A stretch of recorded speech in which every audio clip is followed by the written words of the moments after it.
बिस्मिल्लाहिर्रहमानिर्रहीम।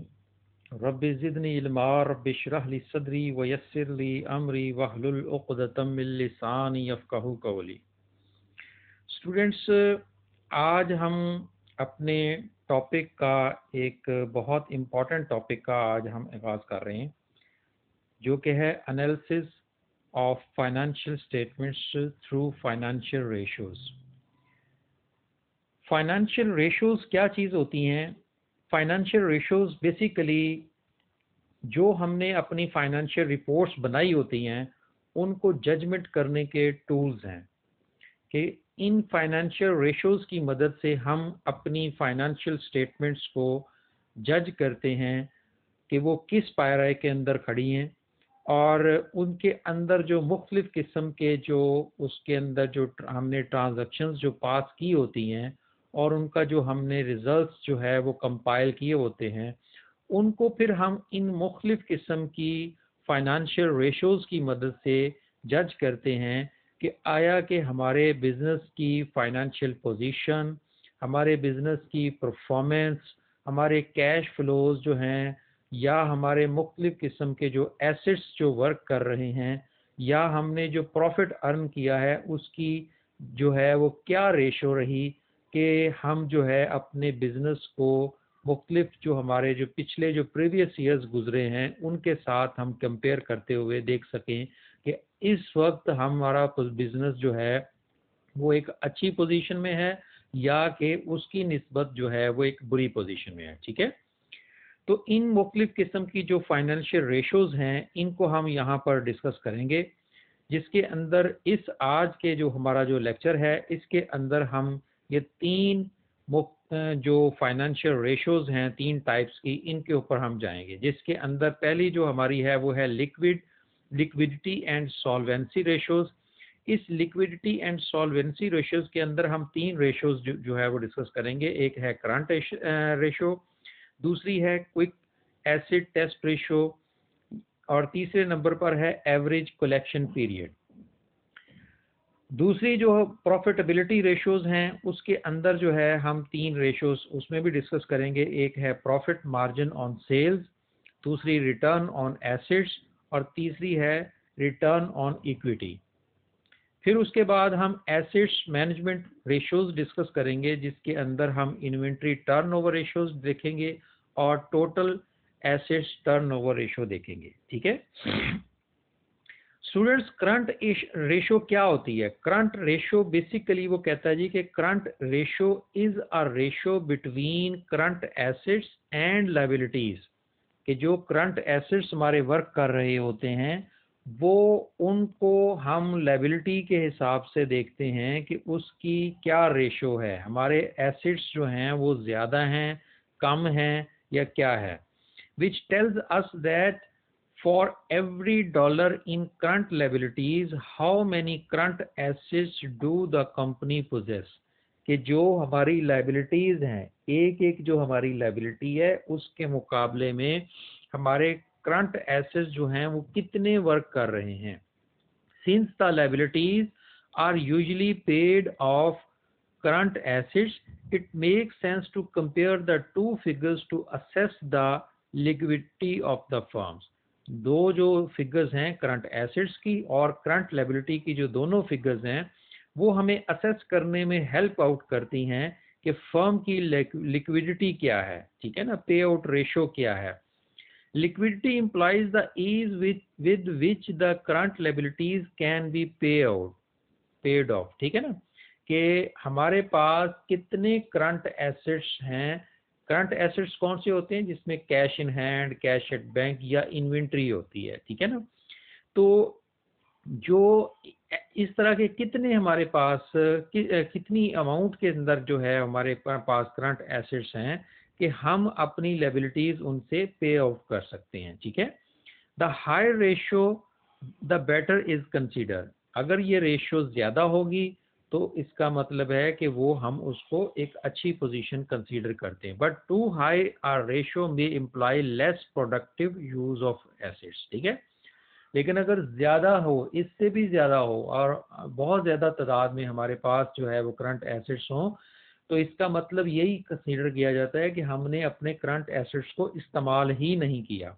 और इसकी जो सबसे जो कह ले कि कंसीडरेबल जो एक आइडियल पोजीशन होती है वो होती है 2:1, यानी कि 2 इसमें जो है रेशो इसके अंदर हमारे पास करंट एसेट्स हों एक लायबिलिटी के मुकाबले में, यानी कि 1 रुपया अगर हमने अदा करना है तो उसके मुकाबले में 2 रुपये हमारे पास करंट एसेट्स की मद में होने चाहिए।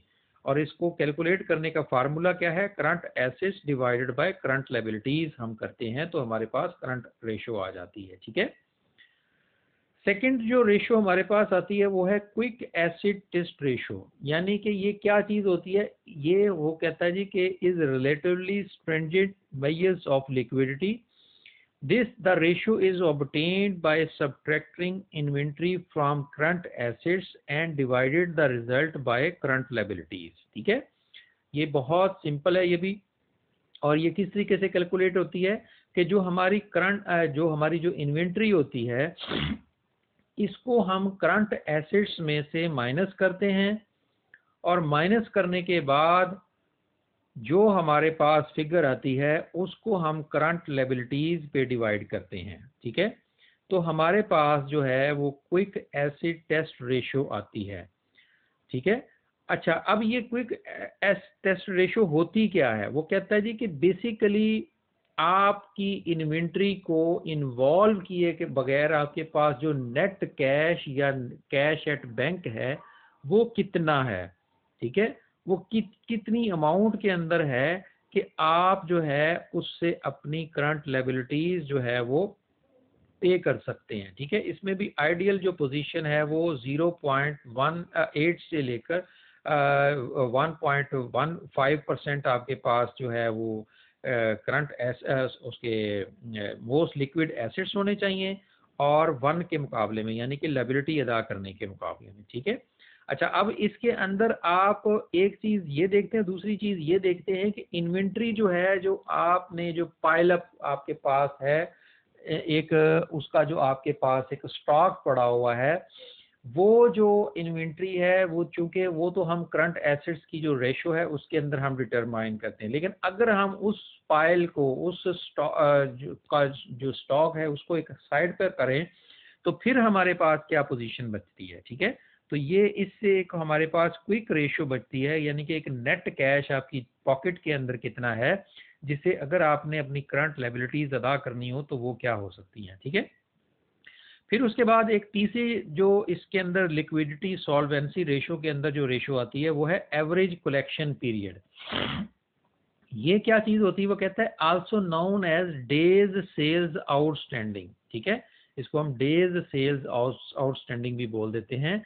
Average collection period shows in how many days the account receivable of a company are converted into cash। ठीक है, ये क्या चीज होती है कि इसके अंदर हम ये देखते हैं कि जो हमारे पास अकाउंट रिसीवेबल हैं उनको हम कितने दिनों में अपने पास कैश के अंदर कन्वर्ट कर सकते हैं। ठीक है, कितने दिन लगते हैं उनसे कैश जो है वसूल करने में। ठीक है, यानी कि जो एक बंदे से अगर आपने पैसे लेने हैं तो वो कितना टाइम लेता है आपको पैसे देने में, पे ऑफ करने में। ठीक है, most of the companies sells most of their products services on credit basis, hence it is a critical for the company to know in how many times these receivables could be converted into cash। ठीक है, कि ज्यादातर चूंकि अब हमारी जो एक sales होती है वो सिर्फ कैश बेसिस नहीं होती, उसके अंदर क्रेडिट बेसिस सेल्स भी होती हैं। तो उसके अंदर हमें ये देखना होता है कि हमारे जो अकाउंट रिसीवेबल हैं वो किस नेचर के हैं, वो कितने दिनों में आपको अपनी अमाउंट जो है आपका क्रेडिट जो बैलेंस जो है वो आपको वापस कर देते हैं। और इसको कैलकुलेट करने का हमारे पास क्या फार्मूला होता है कि हम अकाउंट रिसीवेबल को डिवाइड करते हैं एनुअल जो हमारी सेल्स होती है और उसको मल्टीप्लाई करते हैं 360 डेज के साथ में। ठीक है, तो हमारे पास जो है एक जो डेज निकलेंगे, बेसिकली ये जो होती है ये डेज में इन टर्म्स ऑफ डेज में आपको बताएगा। और इसके अंदर जो है कह ले कि ये अगर कोई डेसिमल आपके पास फिगर आती है तो वो आप जो है उसको राउंड अप कर सकते हैं, ठीक है। इसके अंदर जो हमारे पास डेज निकलेंगे, चाहे वो 30 डेज हैं, 40 डेज हैं, या जितने भी डेज होते हैं, उससे हमें पता चलता है कि आपके पास एक एवरेज टाइम ड्यूरेशन कितना लगता है अकाउंट रिसीवेबल को कलेक्ट करने के हवाले से, ठीक है। अच्छा, सेकंड नंबर के ऊपर जो हमारी जो मेजर जो प्रॉफिटेबिलिटी रेशियोज होती हैं, वो उसके अंदर जो पहली जो रेशियो होती है वो है प्रॉफिट मार्जिन। प्रॉफिट मार्जिन क्या होता है? पहले नंबर तो हम ये प्रॉफिटेबिलिटी रेशियोज हमें क्या चीज बताती है? वो कहता है जी, show the combined effect of liquidity, asset management and debt management on opening operating results, ठीक है ना। कि हम जो जितने भी एसेट्स को, डेट्स को, जो भी हम अपने उसके अंदर जो वर्क कर रहे होते हैं, वो तमाम जो हैं उनके ऑपरेटिंग रिजल्ट्स क्या आते हैं, ये हम प्रॉफिटेबिलिटी रेशियो से मालूम करते हैं। और इसके ऊपर जो है पहली जो रेशियो हमारे पास आती है वो है profit on sales. Profit on sales के अंदर जो है वो कहता है जी कि one of the most commonly used ratio in profit margin on sales, ठीक है। कि हमारे पास जितनी भी हमने सेल की है उसके अंदर हमारा प्रॉफिट कितना था आया। कि ऐसा तो नहीं है कि आपने कॉस्ट बेस्ड चीजें ही सेल कर दी हो, ठीक है, उसके अंदर प्रॉफिट शामिल ही ना किया हो, ठीक है। या इसके ऊपर जो है वो आपने कितने परसेंटेज ऑफ प्रॉफिट रखा है एक रेवेन्यू को अर्न करने के हवाले से, ठीक है। तो इसके अंदर जितना ये आपकी अगर रेशियो जितनी हायर होगी उतनी ही ये बेटर पोजीशन में इसको समझा जाता है, ठीक है। इसको कैलकुलेट करने का फार्मूला हमारा क्या होता है? नेट इनकम को हम डिवाइड करते हैं सेल्स के ऊपर और उसको मल्टीप्लाई करते हैं 100 के साथ, तो हमारे पास एक परसेंटेज निकलती है कि वो कितने परसेंट हमने प्रॉफिट जो है वो कैलकुलेट किया है, उसके ऊपर मार्जिन रखा है सेल्स के हवाले से, ठीक है। दूसरी जो इसमें रेशो आती है वो है रिटर्न ऑन एसेट्स, यानी कि जितने आपने एसेट्स जो हैं वो उसमें बिजनेस के अंदर जिन्होंने वर्क किया है, परफॉर्म किया है, उनसे आपने काम लिया है, उनकी जो उनसे आपने कितने परसेंट आपने जो है वो प्रॉफिट जनरेट किया, उनको कितना एफिशिएंटली आपने यूज किया, ठीक है। तो इसके अंदर हम कहते हैं जी कि return on asset is another profitability ratio which shows the profitability of the company against the each dollar invested in total assets. कि हमने जितने टोटल एसेट्स हमने उसमें लगाए होते हैं उसके अंदर आपने एक एक डॉलर के अगेंस्ट में आपने कितना प्रॉफिट मार्जिन जो है वो रखा है, ठीक है। तो इसको हम कैलकुलेट कैसे करते हैं कि नेट इनकम को डिवाइड करते हैं टोटल एसेट्स पे और उसको मल्टीप्लाई करते हैं 100 के साथ, तो आपके पास एक परसेंटेज जो है वो निकलती है उसकी रिटर्न की, कि जो कि आपने एसेट्स के ऊपर चार्ज कर रहे होते हो, ठीक है। तीसरी जो इसमें एक रेशो आती है वो है रिटर्न ऑन इक्विटी। इक्विटी क्या चीज होती है? जो कि मालकान अपना सरमाया जो बिजनेस के अंदर लगाते हैं, ठीक है। यानी कि ये क्या चीज होती है? ये एक तरह से बिजनेस के लिए एक डेट होता है, कर्जा होता है, लाइबिलिटी होती है, ठीक है। चाहे वो इसके अंदर इंटरनल लाइबिलिटी हो, चाहे वो इसके अंदर एक्सटर्नल लाइबिलिटी हो। इंटरनल लाइबिलिटीज कौन सी होती हैं? जो कि मालकान अपनी पॉकेट से इसके अंदर इन्वेस्ट करते हैं, और एक्सटर्नल लायबिलिटीज होती हैं जो कि आउटसाइडर्स, यानी कि किसी बैंक से आपने लोन ले लिया या डिबेंचर्स इशू किए, तो उनको हम एक्सटर्नल लायबिलिटीज के अंदर शुमार करते हैं, ठीक है। अब रिटर्न ऑन इक्विटी से मुराद क्या चीज होती है? कि जितना आपने सरमाया लगाया है उसके ऊपर आपको कितना प्रॉफिट मार्जिन जो है वो मिला, ठीक है। कि एक शेयर होल्डर जो है वो उसको कितने परसेंट जो है वो उसके ऊपर प्रॉफिट मिला है, उसको कितना इंटरेस्ट उसके ऊपर चार्ज हुआ, ठीक है। Since equity represents the owners shares in the business, return on equity can be obtained by dividing, ठीक है ना। इसको हम क्या करते हैं कि इनकम को हम डिवाइड करते हैं कॉमन इक्विटी जो हमारी होती है उसके ऊपर।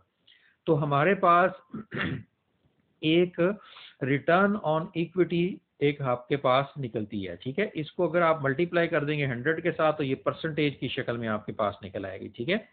तो इसके अंदर जो है ये आप ये जज करते हैं कि आपकी इक्विटी के ऊपर जो है वो कितने परसेंट प्रॉफिट आपने जनरेट किया, ठीक है। अच्छा, अब उसके बाद जो आखिरी जो इस लेक्चर के अंदर हम रेशियोज डिस्कस करेंगे वो है assets management ratios. Assets management ratios क्या है कि एसेट्स को आप कितने इफेक्टिवली आप मैनेज किया, कितना इफेक्टिवली आपने मैनेज किया और उससे आपने मुख्तलिफ किस्म का टर्नओवर कितना आपने ऑब्टेन्ड किया। तो इसके अंदर पहली जो इसमें आ जाती है वो है इन्वेंट्री टर्नओवर। इन्वेंट्री क्या होती है? ये भी आपके लिए एक एसेट होता है और ये आपके लिए एक कह लें कि करंट एसेट शुमार किया जाता है, ठीक है। तो इसके ऊपर आप क्या करते हो, इसको भी आप देखते हो कि आपकी इन्वेंट्री जो है वो कितनी मर्तबा जो है वो रिप्लेनिश हुई, यानी कि आपको पहली जो अपने इन्वेंट्री परचेज की वो आपकी ख़त्म हो गई, फिर दूसरी दफ़ा आपने इन्वेंट्री परचेज की वो ख़त्म हो गई, फिर तीसरी दफ़ा इन्वेंट्री परचेज की वो ख़त्म हो गई। तो ये जो दूसरी, तीसरी, चौथी मरतबा या पांचवी मरतबा ये जो साइकिल रिपीट हो रहा है, ये कितनी मरतबा आपको करना पड़ा, ठीक है। और कितनी आपकी अमाउंट की या कितने वॉल्यूम की इन्वेंट्री आपने यूज़ की और उससे आपने कितने परसेंट आपकी वो जो आपकी वो कह लें कि सेल्स का हिस्सा बनी, ठीक है ना। वो जो जितनी भी आप इन्वेंट्री आप लेके आए वो आपकी ख़त्म हो गई, वो एक सेल्स डेफिनेटली वो सेल होगी, तो फिर आप उसको नई परचेज करोगे ना। तो पहली जो इन्वेंट्री थी वो कितनी मरतबा कितनी दफ़ा आपकी जो 2-3 दफ़ा जो आपको रिप्लेनिश करके जो इन्वेंट्री परचेज करी वो आपकी कितनी मरतबा सेल्स का हिस्सा बनी। तो इसके अंदर हम ये देखते हैं और इससे आपकी जो फर्म होती है वो कहता है जी while the quick ratio may the liquidity point out of the inventory piling problems, ठीक है ना। इससे आपको ये पता चल जाते हैं कि कौन सी इन्वेंट्री ऐसी है जिसकी सेल ज़्यादा हो रही है और कौन सी ऐसी इन्वेंट्री है जो पड़ी रहती है, आप उसको परचेज करते हो और वो उसको कोई ख़रीदने वाला नहीं होता, ठीक है। और इससे आपको ये भी पता चल जाता है कि आप अब आपने नेक्स्ट जो इन्वेंट्री आपने अपने पास रखनी है वो आपने कौन सी परचेज करके रखनी है और उसको कौन सी जो इन्वेंट्री है उसको आपने उससे अवॉइड करना है, ठीक है, ताकि आपकी जो इन्वेस्टमेंट है वो बाउंड ना हो, ठीक है। अब इसको कैलकुलेट करने का तरीकाकार क्या है? इसको सेल्स को हम इन्वेंट्रीज के ऊपर जो है वो डिवाइड कर देते हैं। अब इन्वेंट्रीज से मुराद ओपनिंग इन्वेंट्री और जो है इसके अंदर क्लोजिंग इन्वेंट्री शुमार की जाती है, ठीक है ना। कि इसके अंदर जो है ओपनिंग इन्वेंट्रीज और जो प्लस इसमें जो क्लोजिंग इन्वेंट्री है वो इसमें शुमार की जाएगी, ठीक है। अच्छा, अब इसके बाद जो है इसकी जो इसके अंदर जो हायर टर्नओवर रेशो होता है वो इसके अंदर हम कह ले के जो इसको बेटर पोजीशन के अंदर शुमार करते हैं, ठीक है। अच्छा, उसके बाद आ जाता है टोटल एसेट्स टर्नओवर रेशियो कि ये एक जितने आपने टोटल एसेट्स जो बिजनेस के अंदर लगाए हैं वो कितना इफेक्टिवली उन्होंने वर्क किया, ठीक है। और उसको वो सेल के मुकाबले में वो क्या उन्होंने आपको आपकी जो बिजनेस को जो है वो ग्रोथ दी है या कितना इफेक्टिवली वो बिजनेस में रहे, ठीक है। तो इसके अंदर हम इसको कैलकुलेट कैसे करते हैं? सेल्स को टोटल एसेट्स के ऊपर जो है हम डिवाइड कर देते हैं तो हमारे पास एक टर्नओवर रेशियो निकलती है जिससे हम ये मालूम करते हैं कि आपके जो इंक्रीजिंग रेशियो जो होती है बिजनेस की ओवर द ईयर में show the that with an addition of assets, ठीक है ना। कि अगर आपकी रेशियो जो है वो पहले की निस्बत बड़ी है तो इसका मतलब है कि आपके एसेट्स में इजाफा हुआ है, अगर वो उसमें कमी आई होगी तो इसका मतलब है कि बिजनेस में कमी हुई है, ठीक है, और उसमें एसेट्स में कमी हुई है।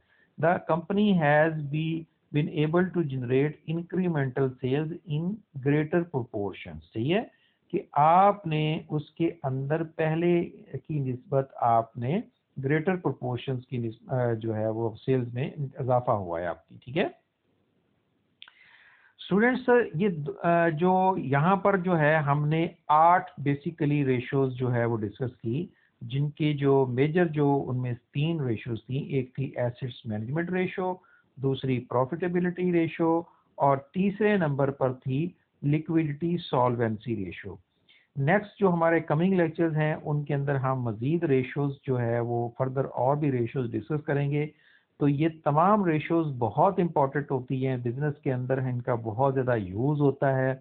जब हमारी फाइनेंशियल रिपोर्ट्स जो हैं वो मुकम्मल होती हैं, हम उनको कंपाइल करते हैं, तो उसके बाद हम मुख्तलिफ रेशोज़ जो है उनके ऊपर अप्लाई करते हैं और उनसे ये जो रिजल्ट्स होते हैं हमारी मैनेजमेंट उनको डिसीजन मेकिंग के लिए इस्तेमाल करती है। ठीक है, एक फाइनेंशियल अकाउंटेंट जो होता है वो अपनी रिपोर्ट्स को बनाकर प्रेजेंट करता है फाइनेंशियल मैनेजर को, और फाइनेंशियल मैनेजर फिर उनके ऊपर मुख्तलिफ किस्म की रेशोज़ को अप्लाई करते हुए मुख्तलिफ किस्म के डिसीजंस जो है वो लिए जाते हैं, ताकि बिजनेस के अंदर जो है एक अनसर्टन कंडीशन जो होती है उसको फेस किया जा सके और अपने बिजनेस को मैक्सिमम लेवल के ऊपर ग्रोथ दी जा सके। ठीक है, यहाँ तक स्टूडेंट्स अगर किसी के जहन में कोई क्वेश्चन हो, कोई क्वेरी हो, तो वो डिस्कस कर सकता है।